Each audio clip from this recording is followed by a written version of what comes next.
Si tu es sur cette vidéo, c'est parce que tu kiffes les animaux. Et aujourd'hui, je vais te faire découvrir une enseigne et surtout un personnage très passionnant. C'est Dimitri. Les amis, on est à Beauvais. On est chez Dundee Shop. Dimitri. Jay, ça va? Ça va à la fois? Ça va bien et toi, tranquillement? Très très bien. Bienvenue. Bon, aujourd'hui, on est chez toi pour découvrir un peu tout ton univers, ta passion. C'est quand même un magasin atypique sur Beauvais. Donc on va pouvoir découvrir tout ça à travers une vidéo, montrer aux gens un peu qu'est-ce qui se passe dans ce magasin. Tu vas pouvoir faire partager ta passion parce que je pense que pour avoir un magasin comme ça, il faut être passionné avant tout. Ouais. C'est parti? Allez, c'est parti. Let's go. On y va.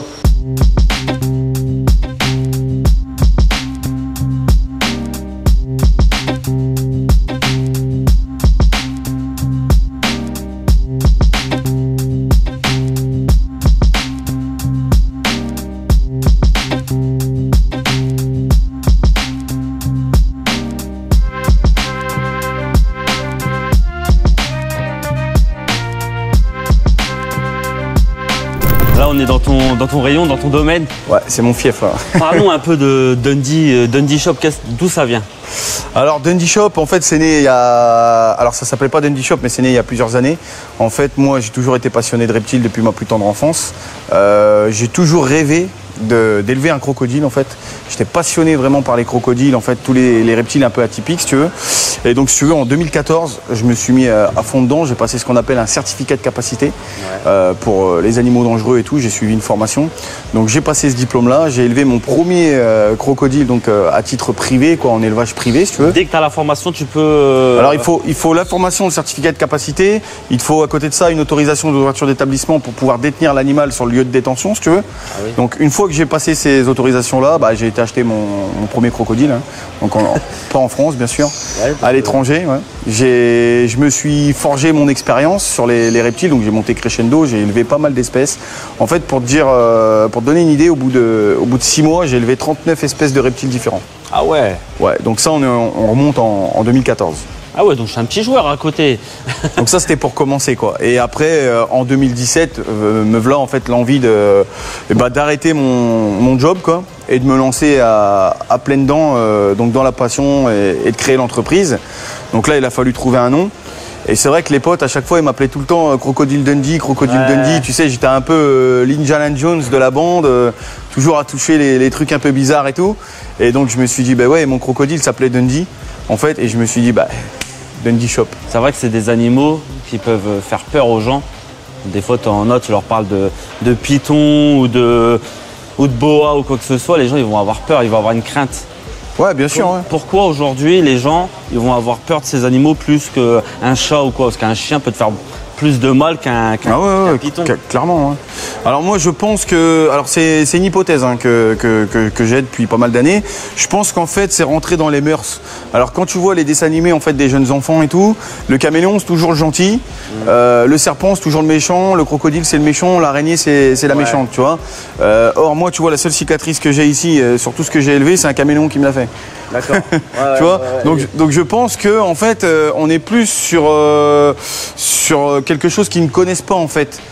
Ils maîtrisent pas, ils connaissent pas, et dans les mœurs, dans les jeunes enfants et tout, depuis notre enfance à nous, on inculque beaucoup dans la tête des jeunes enfants que bah, les serpents c'est méchant, ceci, cela. Donc vu que tu es dans pas du tout, au final. Pas du tout. Si c'est bien manipulé. Il faut, t'as des mesures de sécurité, de précaution à prendre, tu vois. Maintenant, je vois pas pourquoi l'animal il te mordrait plus qu'un hamster, quoi. C'est quoi? Pourquoi ils sont enroulés comme ça? Alors ça c'est l'origine du python Régis. Hein. Ouais. Donc c'est du python royal. On appelle ça le python ball aux États-Unis. Donc d'où justement son nom. Ça se met en boule. Faut savoir que c'est des animaux qui vivent à la base en Afrique dans des termitières. Hein. C'est pas un animal qui doit avoir, si tu veux, un espace super vaste. C'est vraiment un animal qui vit confiné à l'état sauvage. Ça, c'est un animal, il sort, il chasse, il mange, il digère. Il dort. Voilà. C'est pas un animal qui est hyper actif, quoi. C'est pas le meilleur serpent si tu veux voir quelque chose d'actif, quoi. Par contre, là où il y a un gros point fort sur ces animaux-là, c'est qu'en termes de mutation génétique, Il y a toutes sortes de couleurs, c'est ce qu'on peut voir. Là, tu peux jouer à l'apprenti sorcier si vraiment tu veux te lancer dans la génétique des pitons. Tu peux croiser ce qu'on appelle des gènes codominants, dominants, récessifs. Et donc, tu peux aussi évoluer et créer, toi, ta propre couleur de serpent. Moi, j'ai des potes qui ont sorti des premières mondiales. C'est ce qu'on appelle des premières mondiales. Ça veut dire qu'ils ont sorti des croisements génétiques qui ont amené une nouvelle couleur sur le marché en Europe.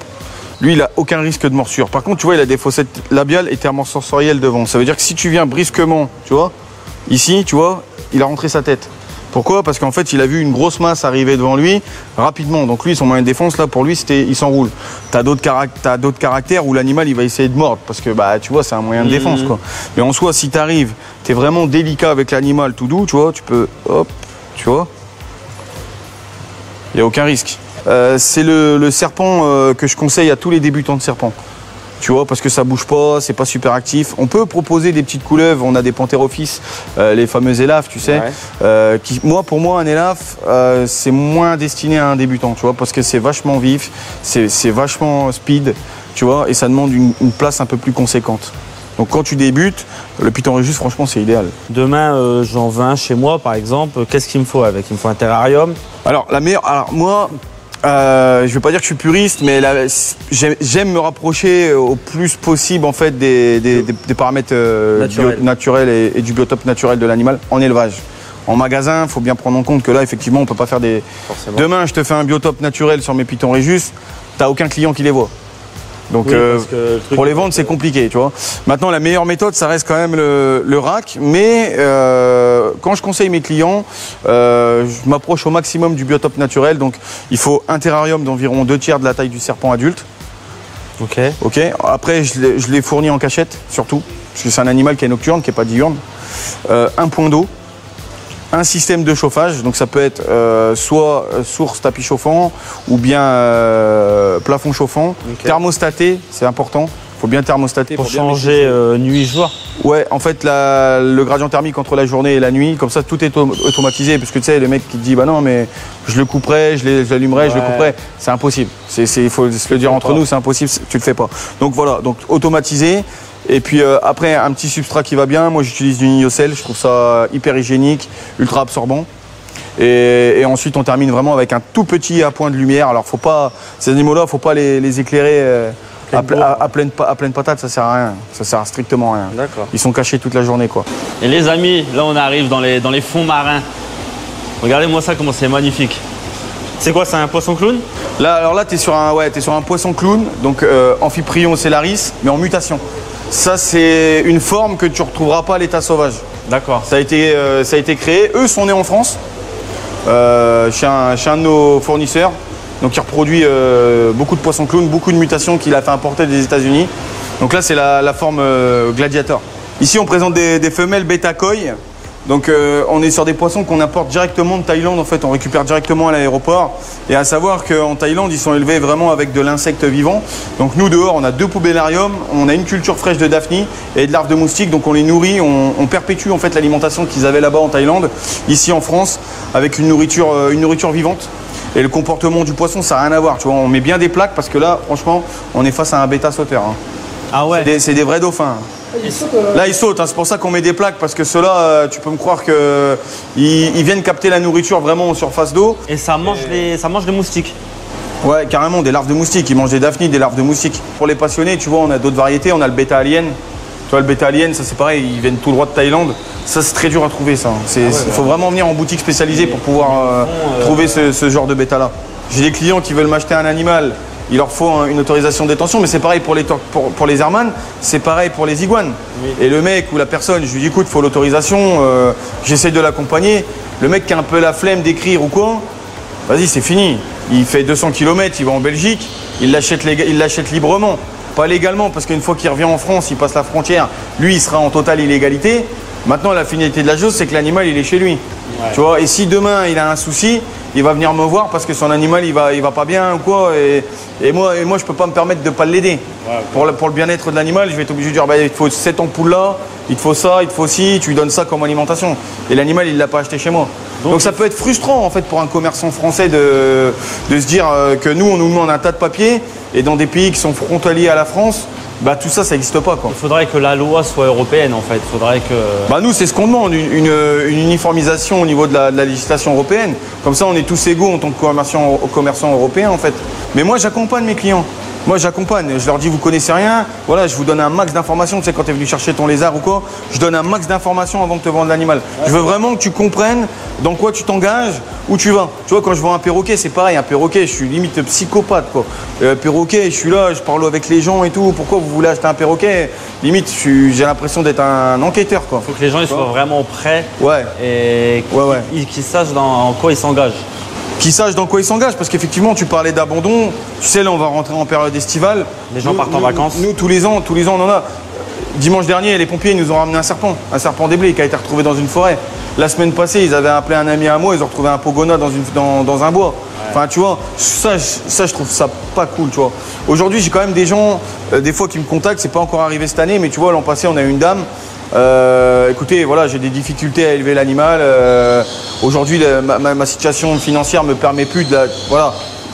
On est plus. Moi, je sollicite plus les gens à avoir ce genre de comportement et à assumer le fait de devoir se débarrasser d'un animal. Oui, on n'est pas là pour juger. On n'est pas là pour juger, on est là pour trouver des bonnes conditions à l'animal. Moi, je suis en partenariat avec des associations, des refuges. J'ai mon vétérinaire qui a ouvert un refuge. J'ai la capacité de placer les animaux, tu vois. Mais quand on trouve des animaux dans la rue, excuse-moi du terme, je trouve ça dégueulasse. Ouais. Et Dimitri, depuis que je viens ici, donc ça fait quelques années maintenant, je vois beaucoup de jeunes qui passent, je sais que tu es vachement dans tout ce qui est l'insertion et tout des jeunes. Tu t'occupes énormément de stagiaires, tu essayes de partager un maximum ta passion avec les jeunes qui seraient intéressés par ce milieu-là. Explique-nous un peu ton approche. Ouais, effectivement, en fait, pour moi, c'est pareil, ça fait partie un peu de mes vocations, entre guillemets, en tant que passionné. Et j'aime énormément en fait transmettre, tu vois. Moi, je peux te parler d'un de mes mentors aujourd'hui, tu vois, qui s'appelle Michel Liano, tu vois, que j'ai rencontré il y a maintenant plus de 15 ans. C'était un peu pour moi, tu vois, quand je l'écoutais parler et tout, il me fascinait, quoi. Tu vois, je l'appelle la Bible, tu vois. Et donc c'était un peu mon mentor et tout. Et c'est une personne, pareil, qui m'a beaucoup transmis, qui m'a beaucoup appris. Et je perpétue un peu ce qu'il faisait aussi avec les jeunes. Aujourd'hui, tu veux transmettre aux autres, quoi. Ouais, il était prof aussi dans un lycée dans le nord de la France et tout. Et moi, les jeunes, c'est vrai que voilà, je suis vachement sociable et tout. Et j'aime transmettre. Et quand j'ai su qu'il y avait une formation donc, qui s'ouvrait à Songeon, sur une formation, ce qu'on appelle technicien conseil vente en animalerie. Donc tous ces petits jeunes-là, en fait, qui font le cursus scolaire Bac Pro, ils sont destinés à venir après en animalerie, à être vendeurs en animalerie. Et tu vois, tu as toujours dans les petits jeunes des petits jeunes qui veulent élever du reptile, qui élèvent du reptile ou qui veulent vendre du reptile. Donc on s'est bien trouvé l'un l'autre, tu vois. Des passionnés. Des passionnés, on peut les former, je peux transmettre moi ce que je connais, quoi. Et ça, c'est peut-être un plus aussi pour eux. Et tu as toujours, tu sais, une affinité avec certaines personnes où tu sais que par exemple, tu dis, bon bah écoute, ce petit jeune-là, il est en avance par rapport à ce qu'il devrait savoir en connaissance et on l'étoffe, on améliore et ça leur permet aussi également après de s'insérer dans la société. Généralement quand tu vas voir une entreprise aujourd'hui et puis bon bah tu as été formé à Dundee Shop, moi je connais quand même pas mal de monde, c'est une grande famille l'animalerie, tu sais, donc on s'appelle etc. Ça leur permet aussi de les aider dans la vie supérieure. Et pour moi à partir du moment où tu postules en tant que stagiaire dans mon entreprise, tu dois être prêt. Tu dois être prêt à apprendre, tu dois être prêt à faire les choses. Et tu dois être prêt que quand tu quittes ton stage, tu as appris quelque chose. Tu vois, je peux te donner une anecdote. On avait un stagiaire qu'on a eu en début d'année, un troisième, donc qui était en MFR, qui voulait poursuivre le cursus scolaire justement pour TCVA. Et au bout de 2 semaines, en fait, vu que le matin, il se levait de bonne heure parce qu'il prenait le car pour venir à Beauvais, etc., en fait, il se levait à 6 h pour commencer ici à 9 h. Tu vois. Et au bout de 15 jours, il me dit ouais, j'en ai marre et tout, je vais arrêter, tatati, tatata. Je lui dis écoute, viens avec moi dans mon bureau. D'ailleurs, il se reconnaîtra s'il voit la vidéo, c'est sûr.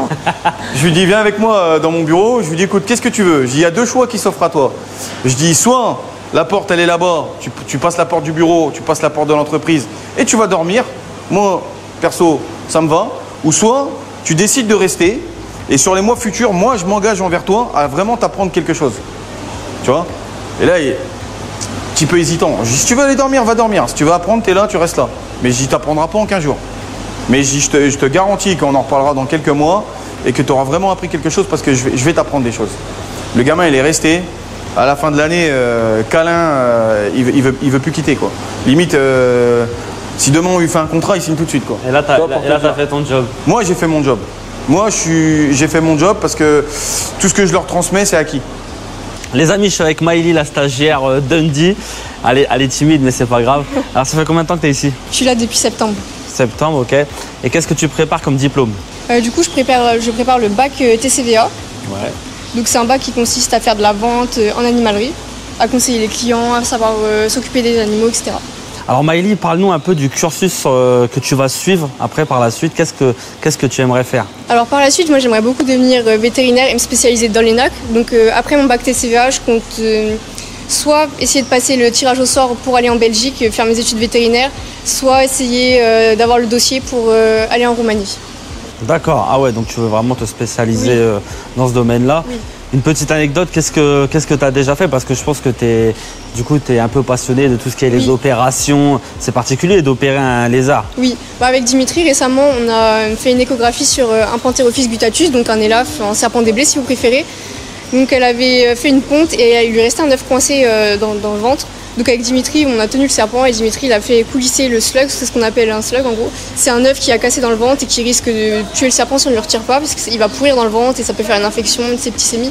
Du coup, il a réussi à retirer le slug pendant que moi je tenais le serpent pour pas qu'il bouge et voilà. Mathéo aussi, stagiaire chez Dundee Shop. Ça va Mathéo? Oui et vous? Ça va très très bien. Qu'est-ce que tu préfères ici dans le magasin si tu devais choisir? J'ai deux préférences. J'ai une préférence des reptiles et des oiseaux. Les oiseaux? Oui. Pourquoi les oiseaux? Qu'est-ce qui t'apporte ces animaux-là? C'est un peu, comment dire, de naissance, quoi. J'aime bien, mais j'ai un peu grandi aussi avec. C'est un confort? Tu sens que tu es rassuré quand tu es avec les animaux? Oui. Je suis très rassuré avec, donc oui. Et toi Dimitri, du coup, quand tu as des stagiaires comme ça, parce que tu sens que là il est passionné, tu sens qu'il aime les animaux, je pense que tu as encore plus envie de leur apporter un maximum de ta passion. Ouais, effectivement, avec Mathéo, quand il est venu nous solliciter pour le stage, on savait qu'il avait un parcours un peu atypique au niveau scolaire et tout. Il avait besoin d'encadrement spécifique également, on en avait parlé avec ses parents. Et tu sais, nous, c'est toujours aussi un challenge en plus de transmettre notre passion à des petits jeunes comme lui, où vraiment ils ont besoin d'un encadrement un peu plus spécifique. Tu sais, on passe un peu plus de temps avec Mathéo, mais c'est un super gamin. Ah mais je le vois parce qu'on est arrivé tout à l'heure, il est venu nous serrer la main, bonjour, très accueillant et c'est très important, c'est très très bien. Il a besoin d'être accompagné un peu plus que des stagiaires qui pourraient être un peu plus autonomes que lui, tu vois. Mais pour nous, le challenge, il est doublé en fait avec Mathéo. Parce qu'on lui fait découvrir une passion qu'il avait déjà dans le sens cadré, professionnel, tu sais. Mathéo, au début, c'est vrai que quand il est arrivé chez nous, pour lui, l'animalerie, c'était on caresse les lapins, on caresse les perroquets à longueur de journée. Franchement, là, en fin d'année, on a fait le constat, je te l'ai dit, je crois que c'était début de semaine ou la semaine dernière, où je t'ai dit, Mathéo, franchement, je suis content parce que j'ai vu une belle évolution sur ton parcours et tout, et je suis très content, quoi. Et c'est un vrai passionné parce que moi, je le suis également sur TikTok. Il est à fond, il visite des zoos avec ses parents, reptiles à fond, TikTok, machin. Il est capable de sortir quelques noms de serpents, quelques noms de lézards et tout. Et ça, franchement, c'est le plus grand cadeau qu'il puisse me faire. Si tu aimes les animaux, accroche-toi à ça et tu verras, tu iras loin. Personne ne pourra t'arrêter. Donc pourquoi je te présente Ketsia? Parce que Ketsia, en fait, elle est venue nous solliciter pour un stage. Et elle est complètement ailleurs au niveau du parcours professionnel, puisqu'elle ne veut pas travailler en animalerie, travailler en parc zoologique. Tu t'es perdu. T'as vu de la lumière. C'est toujours ce que je leur dis, on va dire, au début, quoi, quand je les ai. Et non, franchement, en fait, tu vas voir, elle va t'expliquer un peu son parcours futur au niveau de la profession. Et puis, elle va pouvoir te donner aussi son ressenti sur l'entreprise. Et puis, ce qu'elle a pu apprendre là sur sa petite période de stage, puisqu'elle n'est pas restée longtemps avec nous. Elle n'a pas fait l'année. Mais bon, voilà, elle va pouvoir nous donner son ressenti. Et puis surtout ce que ça y a permis d'apprendre, même si on sait que plus tard, voilà, on la reverra pas dans l'animalerie. Alors explique-nous un peu ton parcours, qu'est-ce que tu prépares? Alors moi je suis en seconde générale et je planifie de faire des études dans le commerce international. Tu vas aller en Australie où il y a des lézards? Non.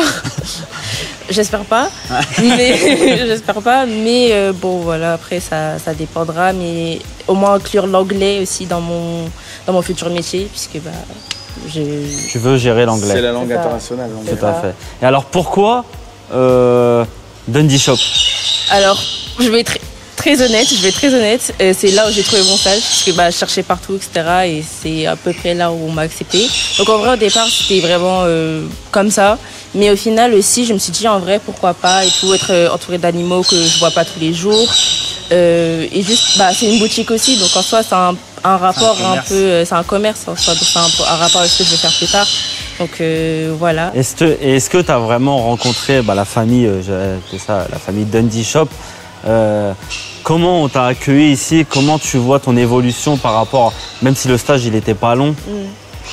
Au départ, c'est vrai que j'ai vu que tout le monde se connaissait, donc je me suis vite sentie pas mise à l'écart, mais à l'écart puisque je les connaissais pas et tout. Mais j'ai été super bien accueillie. Je suis super à l'aise maintenant avec les gens qui étaient là et tout. Donc voilà. Et ça te plaît? Et alors tu garderas toujours un bon souvenir et des connaissances, parce que du coup. Demain, si tu vas en Australie et tu croises un gecko, tu sauras. Elle est capable de dire c'est un pogona. Voilà, tu sauras réagir. Ça pourrait te servir peut-être, on ne sait pas. Mais tu garderas un bon souvenir de ce stage et tu reviendras. Moi, ce que je dis toujours, des fois, je viens ici juste pour me balader parce que j'ai rien acheté. Pourtant, on est dans un magasin. Mais c'est juste cette façon de. C'est des gens qui sont très agréables ici, je trouve.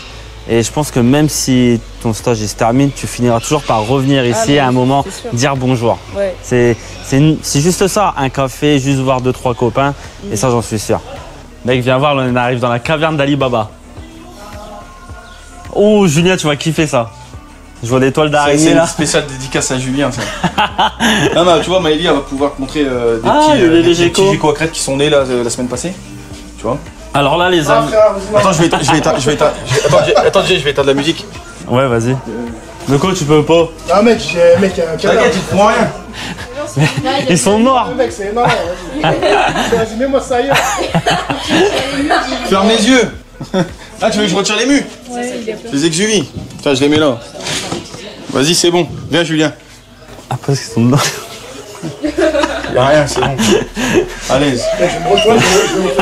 À la fin, on va faire un best-of où tu vois Julien qui se barre en courant. Ah, j'adore. Et là, les amis, on est dans la caverne d'Ali Baba. Il y a des espèces partout. Je pense que là, on est entouré vraiment. Julien, t'es pas serein, mais autant que je te dise que dans les racks à côté de toi, il y a des araignées.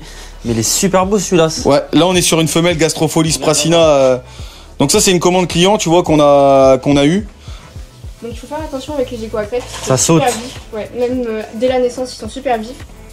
Donc il faut toujours faire attention parce qu'il y a toujours moyen qu'ils sautent et qu'ils s'enfuient. C'est pour ça là je fais attention. J'adore, c'est une espèce ça vraiment que j'adore. J'ai récupéré un couple et ça saute vraiment. Maëlie, elle peut te faire voir aussi ce qu'on appelle la forme Lily White, là juste derrière, tu vois, on en a un qui est ici. Qu'on a eu, il était un petit peu chétif, on est en train de le faire grandir là. On est en train de le faire pousser, on est en train de l'observer, de le surveiller. Il est un peu en quarantaine, si tu veux. D'accord. Ouais, ici, c'est un peu les animaux qu'on surveille, qu'on met un peu en quarantaine, si tu veux. C'est incroyable. On entendait moins parler de lézards, je trouve, il y a... Les geckos à crête sont arrivés sur le marché maintenant, ça fait à peu près 2-3 ans où vraiment tu as une forte demande. Je te dis, c'est surtout, je te dis, les mutations génétiques. En fait, tu prends un gecko à crête, un Corallopus classique, l'attrait il est pas là. Maintenant, aujourd'hui, tu as du Lily White, du full dalmatien, full pinstripe blond. Enfin, t'as énormément de mutations génétiques. C'est ce qui plaît et c'est un animal qui est facile d'entretien aussi. Tu peux le nourrir, tu sais, avec ce qu'on appelle du gecko food et tout. T'as différentes marques où tu vas lui donner en fait un mélange d'eau avec une poudre, et tout, artificielle, aromatisée vraiment aux fruits, ce genre de choses. Mais ça peut manger aussi les insectes. C'est insectivore à la base, tu sais, le régime alimentaire à l'état sauvage, c'est insectivore, un peu frugivore sur ce qu'il peut y avoir un peu qui traîne quoi. Mais ils font en plus les gelées, je sais qu'ils font. Aujourd'hui, on est plus sur une alimentation artificielle plutôt qu'une alimentation naturelle, on va pas se le cacher. Nous, on a les racks, donc la plupart de nos pitons, de nos serpents, ils sont en rack, ils sont élevés en rack. Tu vois, dans des conditions optimales, on met du lignocell, une gamelle d'eau, ils ont une source de chaleur thermostatée et ils font un tour en boutique une semaine. Moi, généralement, si au bout d'une semaine et demie, l'animal il est pas vendu, généralement, je vais en présenter un autre devant et je vais venir le remettre ici quoi. Tu sais, des fois, on me le demande souvent pourquoi en fait on prend uniquement des reptiles qui ont été achetés chez nous. Je vais te répondre franchement, en fait, c'est pour un problème de traçabilité. En fait, tous les reptiles qui ont été achetés chez nous, c'est enregistré, on a notre registre, on a nos copies de facture, donc on est capable de prouver la traçabilité de l'animal. On sait qu'il vient de chez nous, on sait d'où il vient, on sait. Moi, vois, je sais où je l'ai eu, tu vois. Donc je peux pas me permettre de prendre des animaux extérieurs parce que au niveau de la traçabilité, je sais pas d'où ils viennent. Oui, bah forcément. Il y a pas d'historique pour moi. Ouais, et bah c'est pour ça que je te dis, je pense qu'il y a des gens qui doivent t'appeler en te demandant des trucs. Ouais, bah vu qu'ils voient sur notre Google My Business ou quoi, c'est vrai qu'on a accès à un gros catalogue. Des fois, ils nous demandent un peu des trucs atypiques, mais nous, on est là pour les renseigner et leur dire attendez, vous voulez un Ouistiti, ok, mais vous savez, en France, c'est une espèce protégée. En France, il vous faut un certificat de capacité, une autorisation d'ouverture d'établissement pour pouvoir l'obtenir. Et là, les gens nous répondent ah bon, on peut pas l'avoir comme ça parce que je m'en rappelle dans les années 80. Ouais, mais on n'est plus dans les années 80. Aujourd'hui, t'es en 2025, t'as une législation. 70, on pouvait avoir un tigre. Bah, dans les années, mais tu sais, moins que ça, avant 2004, tu pouvais avoir un scorpion, une mygale chez toi. En animalerie, tu venais, t'achetais ta mygale avant 2004, quoi. Après, tu as eu l'arrêté du 10 août 2004, donc qui a encadré en fait la législation en termes de détention et d'acquisition au niveau des animaux non domestiques. Et là, maintenant, c'est abrogé. On est au 8 octobre 2018 avec le nouvel arrêté qui est sorti. On a une réglementation qui est encore un peu plus dure, puisque en fait, elle restrictionne comme avant en termes de quotas, mais tu as des espèces maintenant où on demande justement une autorisation de détention qu'on n'avait pas avant. Notamment, tu vois, sur les tortues de terre qu'on parlait tout à l'heure. Nous, pour te dire, avant cet arrêté-là, on vendait 5 fois plus de tortues d'Hermann qu'aujourd'hui. Oui, bah forcément. Aujourd'hui, on a l'accompagnement au niveau de la démarche administrative, etc., etc. Et voilà, je sais pertinemment qu'il y a certains de nos clients avec qui on fait pas affaire au niveau de la transaction de l'animal, qui vont l'acheter à l'étranger. C'est ce que je te disais tout à l'heure. Et du coup, pourquoi on retrouve pas de chiens, de chats ici dans ton animalerie T'as une réponse à ça ou c'est un... Ouais, c'est un choix d'ordre personnel, ça. Tu vois, mon chien, tu le connais. Ouais. Les clients le connaissent. Il a jamais été en laisse. Il a jamais eu de collier. Tu vois, il a toujours fait sa vie en totale liberté. Il a besoin d'espace. Alors moi, je pense qu'aujourd'hui, les chiens. Je vais rejoindre un peu la cause des gens qui disent anti-chiens dans les animaleries et tout. C'est pas que je suis contre la vente des chiens. Attention, aujourd'hui, tu as des éleveurs qui les vendent. Ils font très bien leur boulot. C'est des chiens qui sont élevés en famille. Personne ne peut être mieux placé que ces gens-là pour vendre des chiots. Tu vois. Maintenant, les animaleries, si demain, moi, je devrais proposer des chiens à la vente, bah déjà, j'irai en formation. Parce que c'est pas quelque chose qui me passionne spécialement, mais c'est surtout que je ferai des gros travaux au sein de mon animalerie. Oui, parce que pour moi, le chien, il doit avoir une cour. Il n'a pas sa place derrière une vitre. Bah non, un reptile, tu peux l'entretenir, c'est normal. Tu es en captivité, tu es sur des animaux nés en captivité, l'animal est dépendant de toi et toi, tu es dépendant de l'animal, ce qui est logique. Maintenant, demain, tu as un chien. Tu sais très bien qu'il a besoin d'une cour, d'un espace aéré pour courir, pour se développer, pour faire ses besoins, avoir un comportement naturel. Moi, mes animaux, je fais un biotope naturel, ils ont un comportement naturel. Tu vois, ils chassent, on leur donne de l'insecte, ils peuvent chasser, etc. Ton chien, demain, tu le mets dans un box, il peut pas gratter, il peut pas courir, il peut pas se rouler. Non, c'est vrai. Tu vois ce que je veux dire ? C'est comme les oiseaux. Les oiseaux, les gens, malheureusement, des fois, ils mettent des gros oiseaux dans des toutes petites cages. Tu vois, nous, on vend des arbres de Java pour ça. Moi mon hara, il a jamais connu une cage. Mon hara, il a toujours été en taux de... Bah, tu sais, il volait, dans le magasin. Il était en liberté dans le magasin, il volait. Et là, pour l'hiver, on l'avait rentré chez moi. Il est sur son arbre de Java, il va aller à droite, il va à droite, il va aller à gauche, il va à gauche. Et c'est pour ça que moi, voilà, c'est un choix personnel. Après, je jette pas la pierre à ceux qui commercialisent. Non, mais c'est une belle cause. Des chiens, des chats. Mais moi, je me sens pas honnête de faire ça juste pour pouvoir vendre un chien. Si demain, par contre, j'ai l'espace qui me permet de le faire, avec des box, avec une cour, parce que c'est pareil, avoir une cour, mais il faut qu'ils aient l'accès à cette cour-là. Tu vois, moi, si demain je devrais vendre du chien, je fais des box avec, tu sais, les petites trappes là, oui. Où ils peuvent aller et dehors et dedans quand ils veulent. C'est pas moi qui dis tiens, sors dehors ou tiens, rentre. Oui, parce tu vois, il faut qu'ils soient épanouis et qu'ils se baladent à leur guise. Bon, avant de clôturer notre petit entretien, Jay, faut que je t'emmène quand même dans l'antre de Dundee Shop. Voir d'où ça vient. Et voir d'où ça vient. La nature de Dundee. Et vraiment la base des bases. Le commencement, l'identité complète. Ce qui m'anime depuis des années. Allez, vas-y, suis-moi. C'est parti. Bon alors là, Jay, je t'emmène vraiment sur l'identité de Dundee Shop. Donc c'est l'enclos que j'ai réalisé pour élever notre couple de Palochucus palpebrosus, les caïmans nains de Cuvier. C'est des animaux qui sont nés aux eaux de Vincennes. Donc ils ont une traçabilité 100% française. Hein. C'est pour ça que en fait, sur mon projet futur, c'était important pour moi de bien axer en fait sur le Made in France, si tu veux. De dire en France, voilà, si demain on arrive à les reproduire, ils sont nés en France, la descendance est née en France, et on aimerait justement, notre but ultime, ça serait de les donner à des parcs zoologiques ou des parcs de présentation publique, avec une traçabilité 100% française et une petite pancarte en disant voilà, issu de reproduction française, quoi.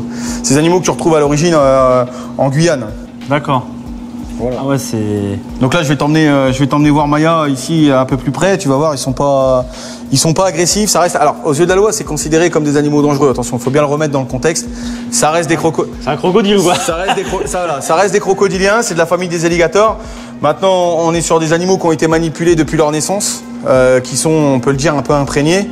Après, t'as des mises en sécurité, une façon de manipuler, etc., quoi. Oui, ok. Forcément. Et tu vas voir, on a peut-être un petit événement parce qu'on soupçonne quand même que Maya soit quand même gravide, quoi. Ah, Voilà. Regardez bébé. On soupçonne. On a fait une écho. On a vu des ronds. Maintenant, on ne sait pas distinguer à l'écho si c'est des ovules, si tu veux, ou bien des œufs calcifiés, quoi. Là, elle est devant la porte. Hein. Elle aurait été un peu plus loin, on aurait peut-être avancé un peu plus. Mais tu vois, au niveau des flancs, les écailles sont vachement tendues. Tu vois, on peut le dire, on dirait une poire un peu, tu vois. C'est incroyable. Donc on soupçonne qu'elle soit gravide ou qu'elle a fait un déclenchement folliculaire. Et là, quand tu regardes comme ça, c'est qu'elle est en garde ou... Non, pas spécialement. C'est qu'il y a du monde, tu vois. Elle se demande un peu. Tu sais, c'est une espèce qui est vachement curieuse. Hein.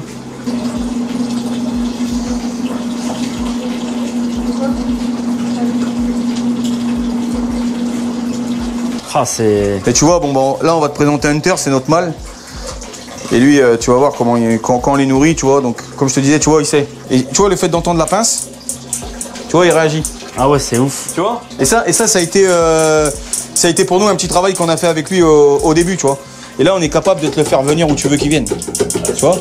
Là, il sait, voilà. Et tu vois, même elle. La pince, ils savent qu'ils vont manger. Tu vois, là, ils attendent. Tu vois, ils sont en attente. Mec, c'est oufissime. Bien sûr, regarde. Et là, tu lui donnes, donc Hunter, clac. Voilà. Non. Tu vois, et Maya, pareil. Hop. Tu vois. Ils savent qu'ils vont manger. Ils cherchent pas à t'attaquer.